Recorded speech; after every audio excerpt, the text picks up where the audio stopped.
नमस्कार. बाळ राहण्यासाठी प्रयत्न करताय, तुमचे पिरियड मिस झालेत आणि आता तुम्हाला कन्फ्युजन आहे की आता मी कुठली टेस्ट करू की ज्याच्यामुळे मला कळेल की मला प्रेग्नन्सी राहिली आहे.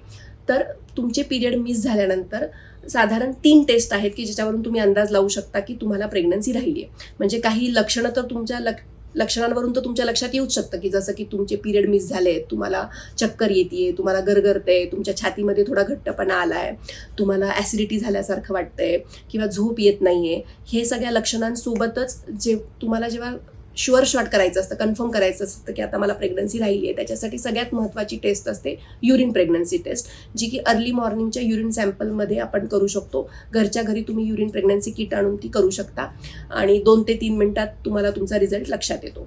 त्यामध्ये जर तुम्ही कन्फ्यूज असाल तर तुम्हाला पुढे जाऊन डॉक्टर बीटा एससीजी नावाची ब्लडमधली टेस्ट सांगू शकतात, ज्याच्यामुळे तुम्हाला प्रेग्नन्सी अजून जास्त कन्फर्म होते आणि तुमची प्रेग्नन्सी हेल्दी आहे का आणि ती ग्रोईंग आहे का. म्हणजे त्याच्यानंतर म्हणजे बीटा एससीजी जर तुम्ही 48 तासाच्या गॅपमध्ये केलं, म्हणजे तुम्ही पहिल्यांदा केलं ती व्हॅल्यू 1000-1500 असेल आणि 48 तासांनी केलं ती व्हॅल्यू 2500-3000 झाली, म्हणजे जर हे डबलिंग तुमच्या बीटा एससीजीमध्ये दिसत असेल तर तुमची प्रेग्नन्सी 100% ग्रोईंग आहे हे तुमच्या डॉक्टरांच्या लक्षात येतं.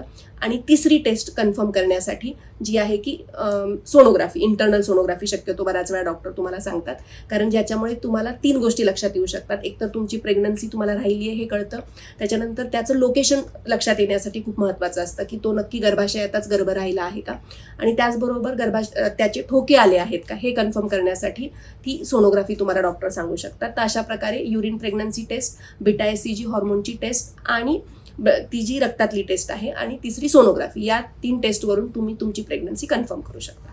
धन्यवाद.